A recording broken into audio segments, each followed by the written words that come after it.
Hey guys, I'm Jake from TodaysiPhone.com, and before I dive in, I have a couple awesome things to tell you. So, you may have noticed the promo in front of our videos lately.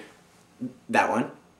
Now, if you've been scrubbing past that to get to, my face, that is perfectly understandable, but it's also possibly one of the biggest mistakes of your life. You see, not only is our parent company, PhoneDog, giving away a ton of iPads for liking their Facebook page and our Facebook page, but TiP is also launching some giveaways and contests starting this week. Now, the magic starts by liking us on Facebook.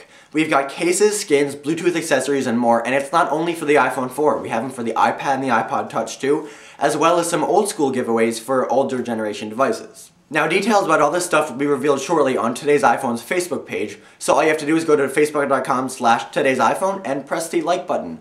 Unless, of course, you don't like awesome free things, in which case I wholeheartedly apologize for making you sit through this. Please accept this half-eaten box of donuts as my sincere apology.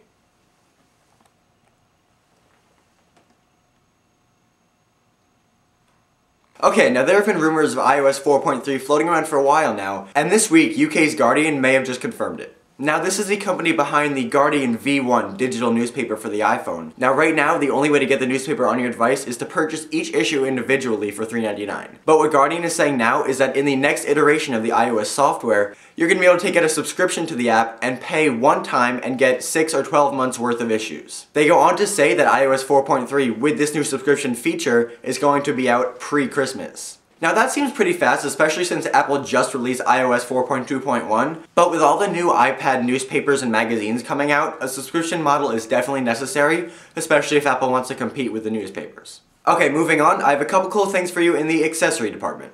The first is a car adapter called iDeck. Now this is for anybody who still has a cassette player in their car and doesn't have like an auxiliary port or a CD player. Now this thing looks like a cassette tape glued to an iPhone dock. You put the tape part of the device into the cassette player, and then the dock sticks out and you put your iPhone in there, and through that you can listen to the music on your device through your car speakers. What's more, this thing also has an auxiliary port so you can connect other audio devices to your car. Now this allows you to play your music, route your calls through the car speakers for hands-free calling, and charge your device. Now this is a great option for people with cassette players in their cars that don't want to cough up the money to buy a new stereo. And at only $50 on Amazon.com, this is a steal. And next, I really want to tell you guys about this awesome case for your iPhone or iPad. Now there's so many iPhone and iPad cases flooding the market that they all seem to blend together. There's a couple websites that let you personalize skins for your device, but there's really only one that lets you personalize a case with either a picture or some sort of design, and that is uncommon.com. Now Uncommon is offering 4 different cases ranging from $40 to $20,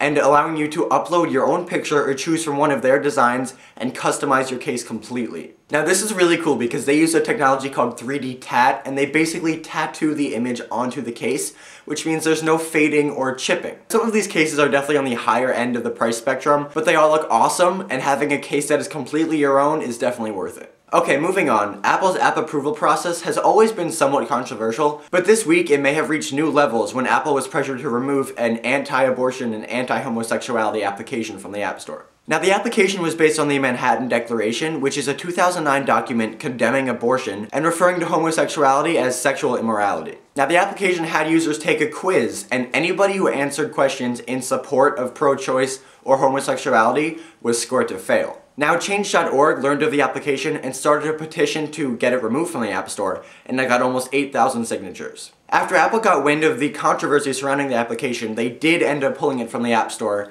over Thanksgiving weekend, saying that it violated their developer agreement by offending large groups of people. Now I want to know what you guys think. Was Apple right to pull this application? On one hand, you could say that it's a censorship and that people behind the application have a right to express themselves in the way they want. But on the other hand, you can say that this application really was quite offensive, and Apple has always had a really strict policy with applications, and frankly, I'm surprised this one made it into the App Store at all. Let me know what you guys think in the comment section below. Okay, and finally, this week Richard Branson unveiled his new project, which is cleverly named Project. It's described as an iPad-only interactive magazine. The application itself is free, but each issue costs $2.99. Early reviews of this are mixed because the content itself is really good, but the navigation and user interface is more than a bit confusing. There's even a set of instructions on how to use the application, and it makes me wonder whether people are even going to bother with this application when there are so many new iPad newspapers and magazines being released. But there's no denying the fact that this application looks awesome, and it's definitely paving the way for what could be the future of digital magazines. It'll be interesting to see how the subscription service UK's Guardian was talking about plays into this. Well, that's it this week, guys. Thank you very much for watching, and remember, if you have any questions or comments on anything I talked about in this video, you can follow me on Twitter at TiPJake, and I will answer your questions to the best of my abilities. For more news, views, and reviews, definitely check out TodaysiPhone.com.